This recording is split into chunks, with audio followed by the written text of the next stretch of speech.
distinguished guests, ladies and gentlemen. I got a bit of a start when I entered the room and was handed the following newspaper, which you all have. It says "Government null and void."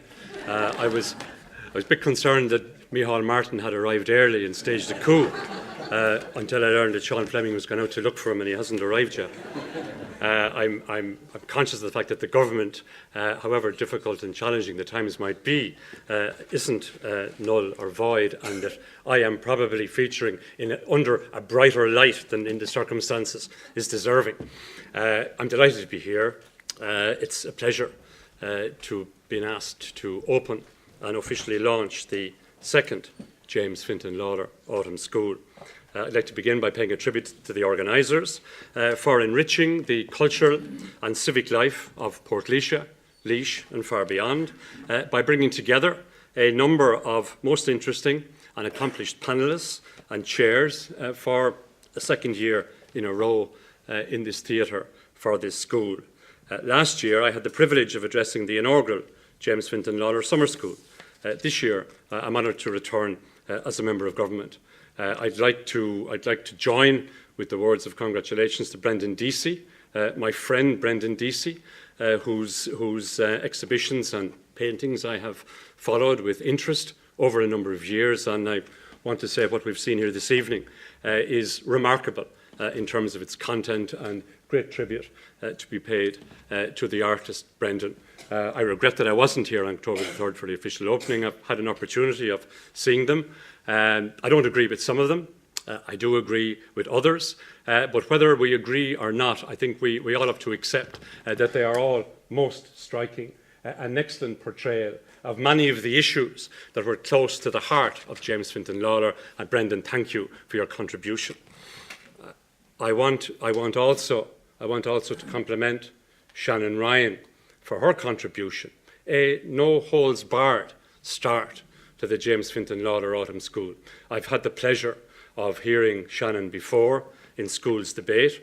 I had the privilege of awarding her some marks in school and college debates, and I'd like to thank you especially for your very thoughtful and thought-provoking contribution. And as the youngest member of the James Fintan Lalor Autumn School of 2015, I'd ask for a special round of applause for Shannon Ryan.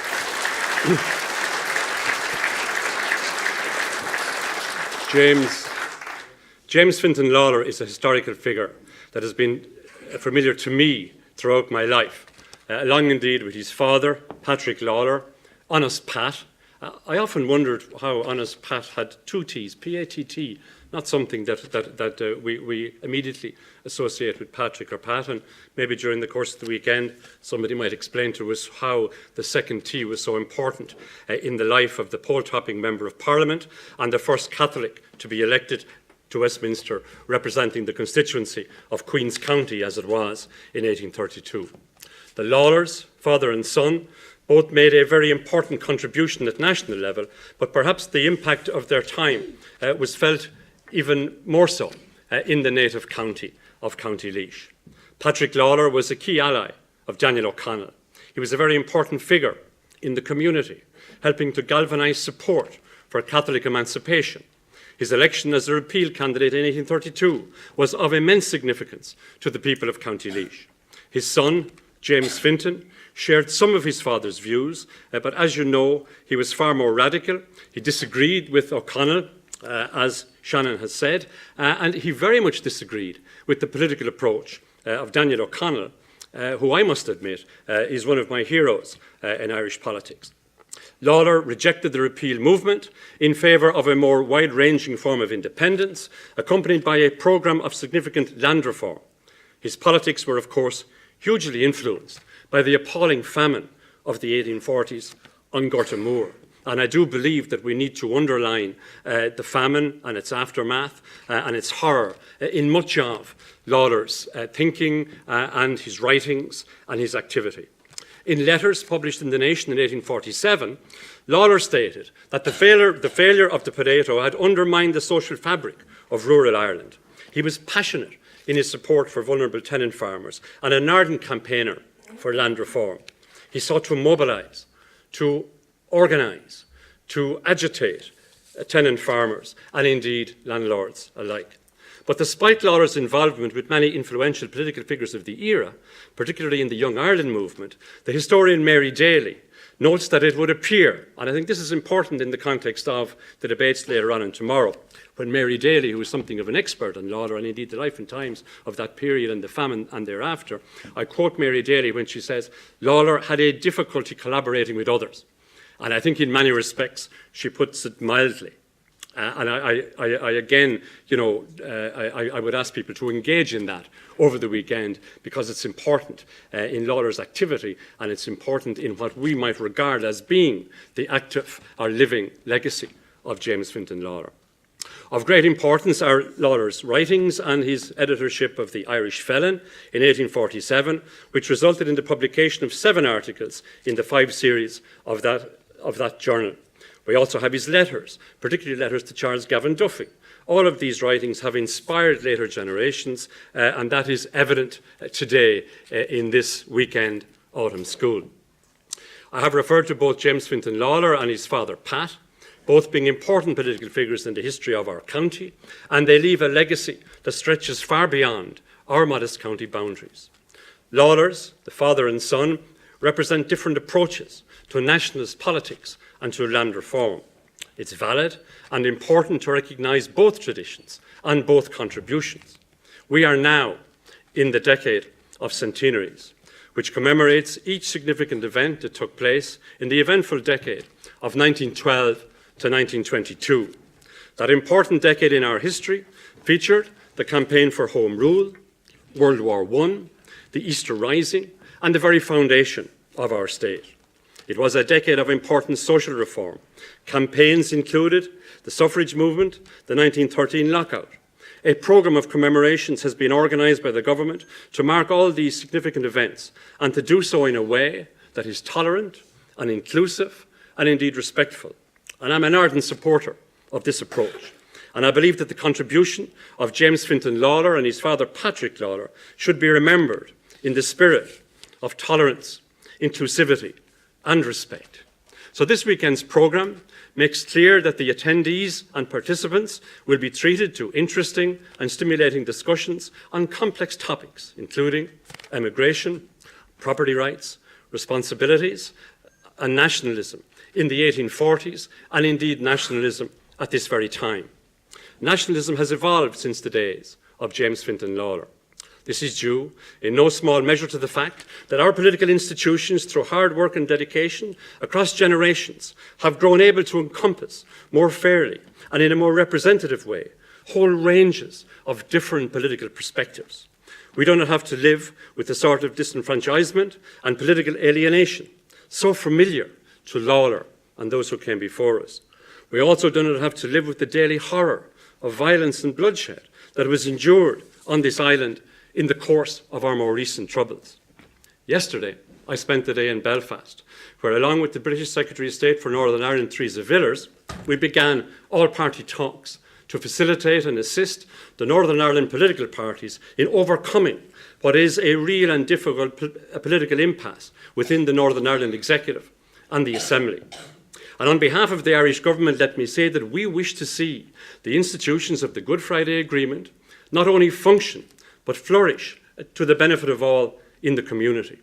And as co-guarantors of the agreement, I will work with the political parties to support a fully functioning partnership government in Northern Ireland and to facilitate the resolution of current difficulties and legacy issues. And I'm also there to listen.